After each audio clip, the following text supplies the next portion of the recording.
March 17, 1943. 180 meters below the surface of the North Atlantic, 90 kilometers west of the Hebrides.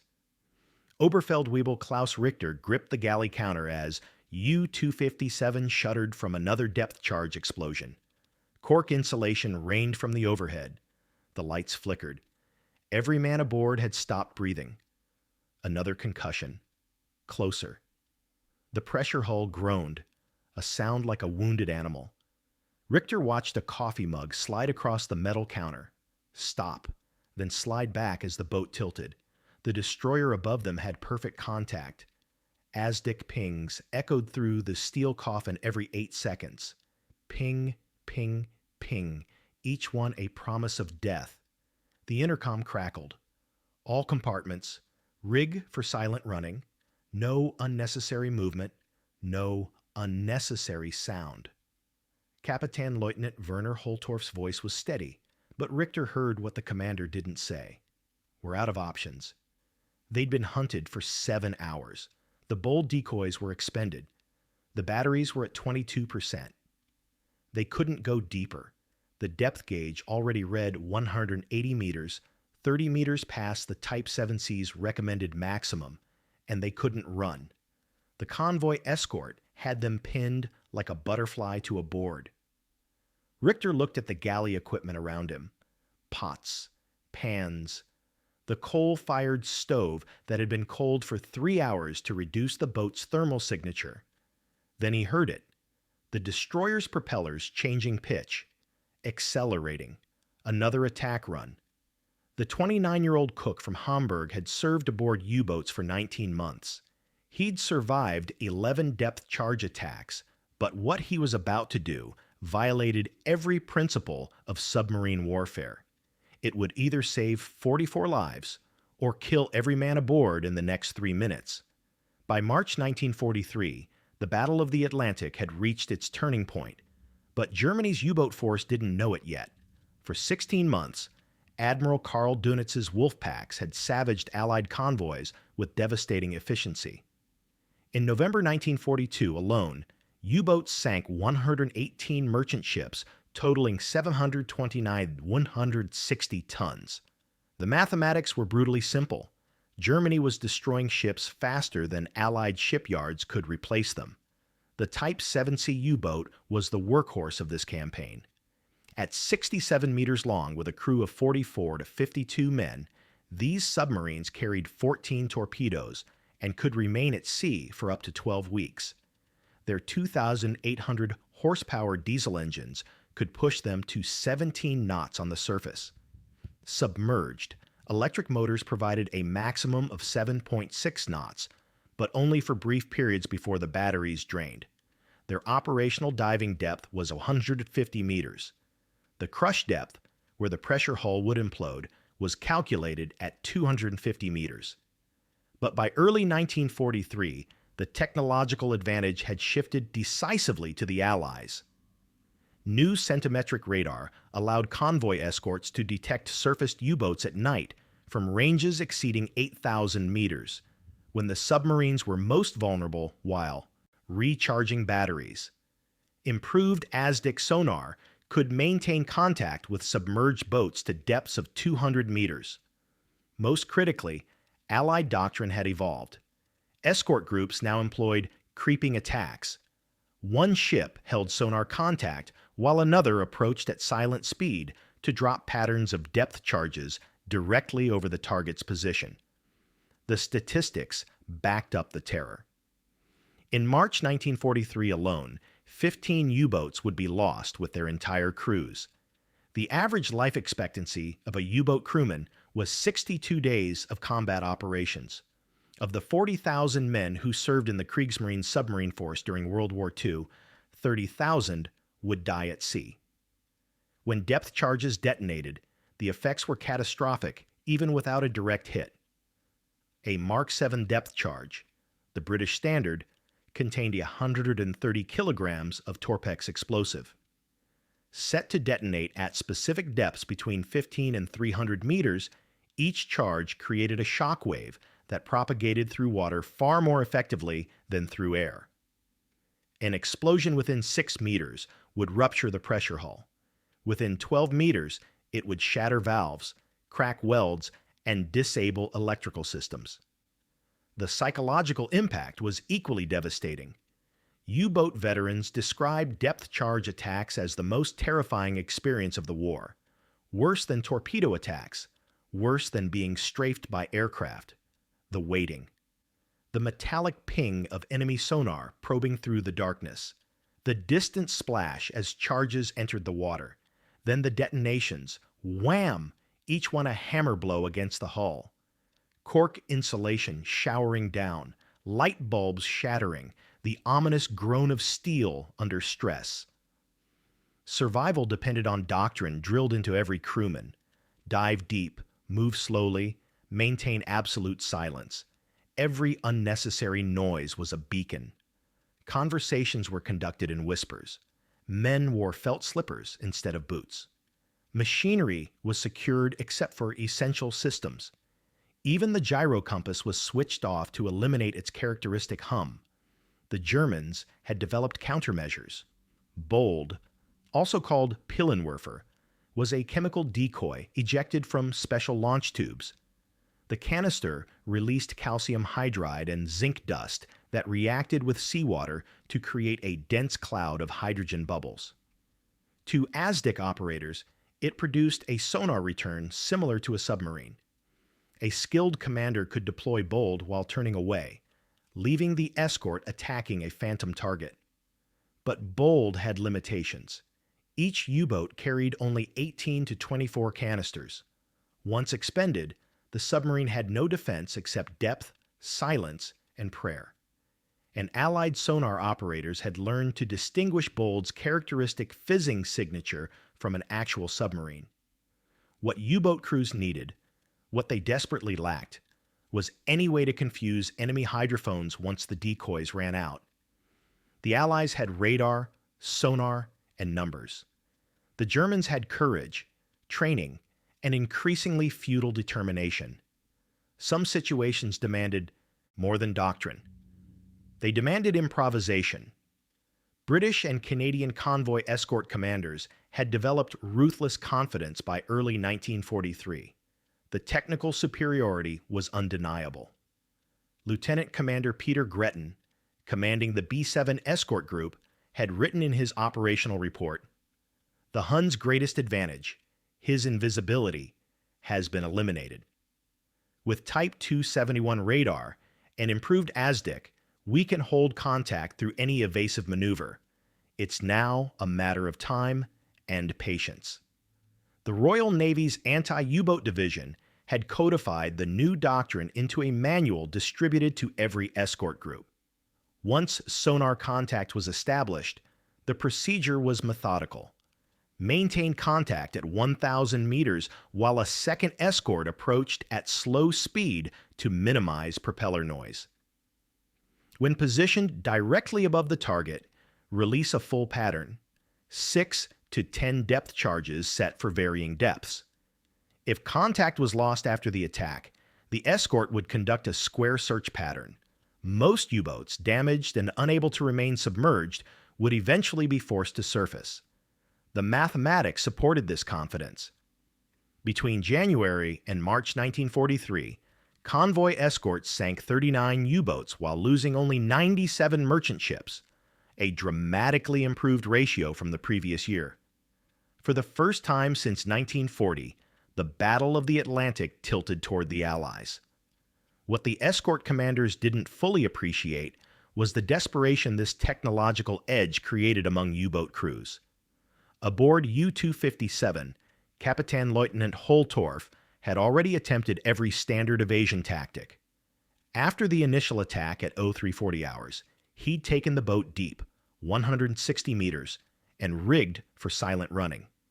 The destroyer lost contact briefly, but when U-257 attempted to creep away at 2 knots, the ASDIC ping returned. The enemy was using multiple escorts, one holding contact, others positioning for attacks. At 0405, Holtorf deployed the last Bold canister. The decoy produced its cloud of bubbles. U-257 turned hard to starboard and descended to 180 meters. For 11 minutes, the gambit worked. Then the pinging resumed. The Royal Navy corvette had recognized the decoy and reacquired the real target. The boat's chief engineer, Oberleutnant zur See Friedrich Krauss, reported battery capacity at 28%. They could maintain life support and minimal way for perhaps 4 more hours, but every minute spent evading drew down their reserve. Eventually, physics would force them to surface, directly into the guns of waiting escorts. The crew understood. Every man had heard stories from the few survivors of U-boats lost to depth charge attacks. U-587, lost with all hands after a 3-hour hunt west of Ireland. U-656, blown to the surface and machine-gunned until she sank. U-162, depth-charged until her hull split open at 200 meters, only 8 survivors from a crew of 50. Then came the sound every submariner dreaded, the high-speed propeller cavitation of a WWII destroyer making an attack run. 44 men held their breath. The destroyer's screws passed directly overhead. Seconds ticked by. 5, 10, 15. The depth charges came down like the fist of God. Before we continue, I'd love to know where you're watching from and what you know about the desperate cat-and-mouse battles beneath the Atlantic during World War II. Drop a comment below and let me know if you'd heard about the improvised survival tactics U-boat crews developed when all their standard defenses failed. And if you're enjoying these deep dives into naval warfare history, hit that subscribe button. These stories take serious research to get the details right, and knowing you're out there makes it all worthwhile. Oberfeldwebel Klaus Richter had never intended to become a submariner. Before the war, he'd worked as a line cook at the Hotel Atlantic in Hamburg, preparing Wiener Schnitzel and Sauerbraten for businessmen and tourists. The Kriegsmarine had drafted him in November 1941 and assigned him to U-boat service based solely on his occupation. After 8 weeks of training at the submarine school in Pillau, he'd reported aboard U-257 in March 1942. In 19 months at sea, he'd learned that his job involved far more than cooking. In combat, every hand was needed. He'd helped load torpedoes, operated the bilge pumps during damage control.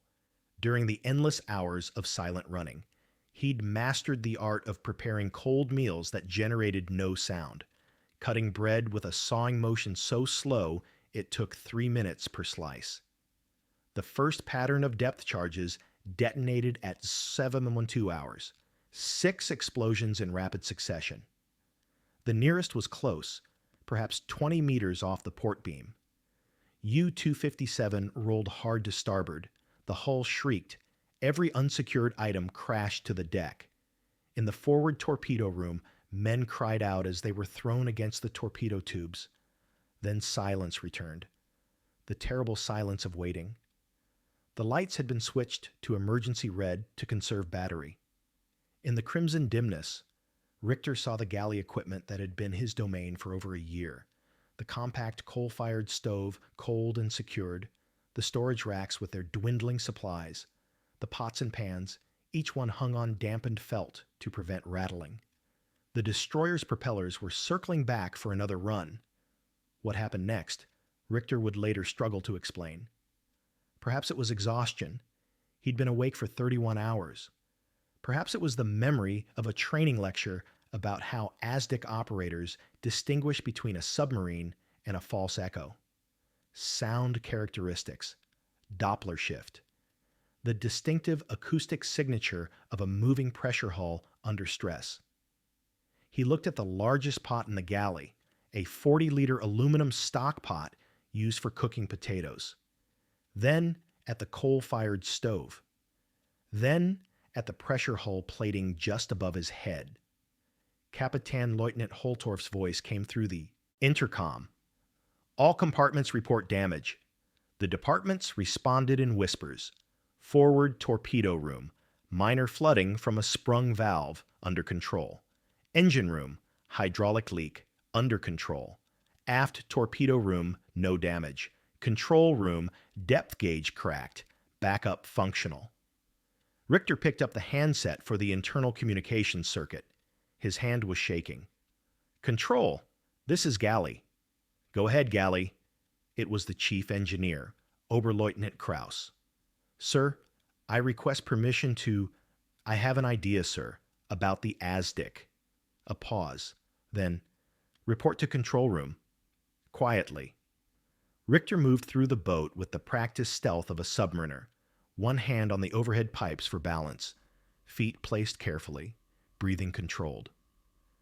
The control room was the nerve center, a cramped space filled with valves, depth gauges, the periscope well, the chart table. Kapitän Lieutenant Holtorf stood at the periscope station, his face drawn. Oberleutnant Krause operated the trim board. The hydrophone operator, Obergefreiter Matthias Zimmermann, sat hunched over his equipment, headphones pressed against his ears. Holtorf's eyes fixed on Richter. Well? Sir, I believe I can create a sound signature that might confuse their sonar, make us sound like something else. Explain, quickly. The destroyer's propellers were getting louder. Another attack run. Richter spoke rapidly. The British ASDIC detects us by the echoes from our hull, yes, but also by the sounds we make. What if we made sounds that suggested damage, hull failure? What if we created acoustic signatures that made them believe we're breaking up? Holtorf stared at him. You want to make more noise? During silent running? Controlled noise, sir. Specific sounds. Timed between their depth charge patterns. Metal stress. Groaning hull plates. Maybe they'll think they've mortally wounded us, that we're sinking. They might break off the attack.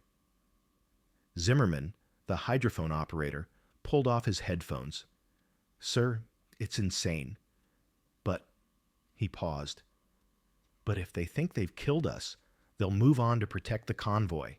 They won't waste more charges on a boat they believe is already going down. Oberleutnant Kraus shook his head. Any noise could give them a more precise firing solution. We could be signing our death warrants. The destroyer passed overhead. The characteristic rumble of its propellers filled the boat. Everyone froze. Here it came. The depth charges exploded. 4 of them. Farther away this time. The Escort was searching, no longer certain of their exact position, but they were still there. Still hunting. Holtorf looked at Richter. What do you need? The aluminum stockpot from the galley, access to the pressure hull in the galley compartment, and 3 minutes after their next attack. And if this fails, if it draws them directly to us? Richter met his commander's gaze. Then we were going to die anyway, sir. For 5 seconds, Holtorf said nothing. Outside the hull, the destroyer's propellers were circling again, repositioning. The ASDIC pings continued their remorseless rhythm. Ping, ping, ping. Do it, Holtorf said. After the next pattern, you'll have exactly 3 minutes. Then we go deep and silent again. Richter returned to the galley. His hands had stopped shaking. He retrieved the 40-liter aluminum pot and positioned himself near a specific section of the pressure hull where the plating curved inward, a natural resonance point. He took several deep breaths. The destroyer's engines reached peak RPM. The crew braced. 6 depth charges detonated in a carefully calculated pattern. The nearest was close enough that water sprayed from a dozen tiny leaks in the hull. The boat heeled 15 degrees to port. An electrical panel in the engine room short-circuited with a blue flash. Then the immediate danger passed. The destroyer was moving away to reposition. Richter began. He struck the aluminum pot against the pressure hull, not hard, but precisely. The metal-on-metal contact produced a groaning, reverberating sound that transmitted through the hull and into the surrounding water. He waited 5 seconds. Then another strike. Slightly harder. The sound shifted in pitch. Higher, more stressed. He dragged the pot's edge slowly across a welded seam. The screech was agonizing, like tearing metal. Throughout the boat, the crew listened in horror. What was he doing? For 90 seconds, Richter created an acoustic symphony of destruction, grinding metal, periodic impacts suggesting structural failure, long, shuddering groans as if the pressure hull was tearing itself apart. Each sound carefully modulated, carefully timed. Then he stopped. Absolute silence returned. He hung the pot back on its felt-padded hook and waited. Aboard HMS Gentian, a Flower-class corvette 800 meters away, Sub-Lieutenant David Morrison stood beside the ASDIC operator. "Contact?" The rating frowned. "Had good contact, sir. But after that last pattern, hearing metal stress noises, breaking up sounds, classic indicators of a kill." Morrison checked his watch. "How long?" 2 minutes since the pattern, sir. The Jerry should be showing some sign of life if he's still operational. Changing depth, attempting to creep away, something. Keep listening." Another minute passed. More groaning sounds transmitted through the water. Then, nothing. Silence. The ASDIC operator looked up. "Sir, I've lost him completely. No propeller noise, no machinery noise, just those final stress sounds, then nothing. I think we got him." Morrison weighed the decision. They'd been hunting this U-boat for 7 hours. The convoy was 15 kilometers ahead and vulnerable. Every minute spent here was a minute another submarine might be positioning for attack, and the evidence suggested a kill. The acoustic signatures matched what they'd heard from confirmed sinkings. "Secure from attack," Morrison ordered. "Resume convoy escort course. Make a note in the log. Probable U-boat kill. Position 57 dig 42's north, 09 dig 18 west. Time 0715 hours." HMS Gentian turned away, her propellers accelerating toward the departing convoy. In the control room of U-257, Zimmerman kept his headphones pressed tight against his ears. For 3 minutes, he listened to the destroyer's propellers. They maintained their circular search pattern. Then the pitch changed, not accelerating for another attack run, but increasing to cruising speed. "Sir," Zimmerman said quietly, "the destroyer he's departing, moving away at 15 knots. Kapitän Lieutenant Holtorf didn't allow himself to hope. "Certain?" "Very certain, sir. Propeller sounds fading. No ASDIC pings for 90 seconds now." Another minute passed, then another. The ASDIC pings didn't return. The sound of the destroyer's propellers faded into the background rumble of distant convoy traffic. Oberleutnant Kraus checked the battery status. 22% capacity remaining, sir. We need to surface within 4 hours." Holtorf nodded slowly. "We wait. 2 hours at this depth and position. Then we'll creep away at 2 knots and surface after dark." He turned to Richter, who stood in the galley entrance. "You convinced them we were dead. Or convinced them we were dying, sir. Either way, they decided to stop wasting depth charges on us." What Richter had understood, what training manuals never explicitly stated, was the psychology of anti-submarine warfare. Allied escort commanders operated under enormous pressure. Convoys needed protection. Depth charges were limited in number. And sonar operators, after hours of tracking and attacking, could be susceptible to confirmation bias. If they heard what sounded like a submarine breaking up after multiple depth charge patterns, they could be persuaded they'd achieved a kill. The sounds Richter created exploited this: the grinding metal, the periodic groans suggesting progressive structural failure, the eventual silence. All of it matched the acoustic signatures of a submarine in its death throes. And by timing his performance immediately after a depth charge pattern, he gave the escorts a reason to believe their weapons had been effective. The technique required precise understanding of how sound propagated through water.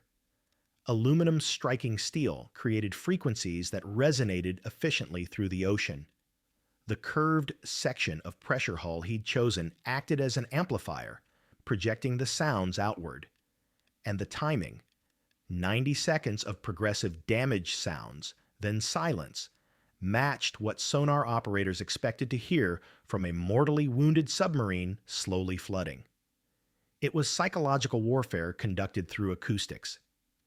U-257 survived the remaining 2 hours submerged without incident. At 0915 hours, with batteries at 18%, Holtorf ordered the boat to periscope depth. A careful scan revealed no ships within visual range. The convoy had moved on. The escorts had departed. At 2130 hours, under cover of darkness, U-257 surfaced. The diesel engines roared to life. Fresh air flooded through the boat. Men who had been breathing the same recycled atmosphere for over 8 hours gulped it gratefully. The batteries began recharging. Holtorf filed a detailed patrol report that included Richter's improvised tactic. The report went to U-boat headquarters in Paris, where Admiral Dunitz's staff analyzed every patrol for tactical lessons. But the innovation came too late. By March 1943, technological and numerical superiority had shifted decisively to the Allies. Acoustic deception might save an individual boat, but it couldn't change the fundamental mathematics of the Battle of the Atlantic. In May 1943, just 2 months later, Dönitz would temporarily withdraw all U-boats from the North Atlantic after losing 43 boats in a single month. The value of Richter's technique lay not in strategic impact, but in what it revealed. Even when doctrine failed, even when technology failed, human ingenuity found ways to survive. Sometimes the most effective weapon wasn't a torpedo or a decoy canister. Sometimes it was an aluminum pot and the understanding of what an enemy expected to hear. U-257 never made it home to report Richter's technique in person. On February 24, 1944, 11 months after the March depth charge attack, the boat was sunk by British escort destroyers HMS Keppel and HMS Bligh west of Cape Ortegal, Spain. Captain Lieutenant Holtorf and 42 crew members died. Only 2 men survived, neither of them Klaus Richter.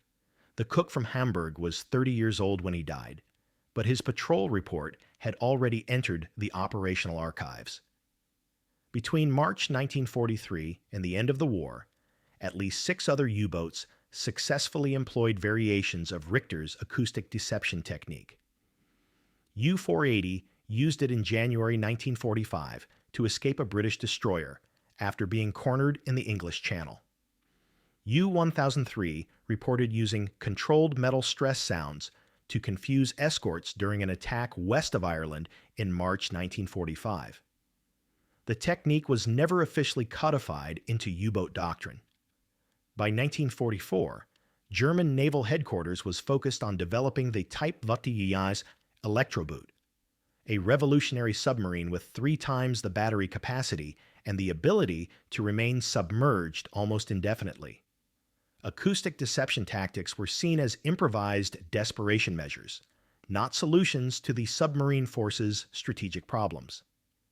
Allied naval intelligence eventually documented the tactic in a classified report titled Enemy Acoustic Deception Methods, Analysis and Countermeasures, dated July 1944.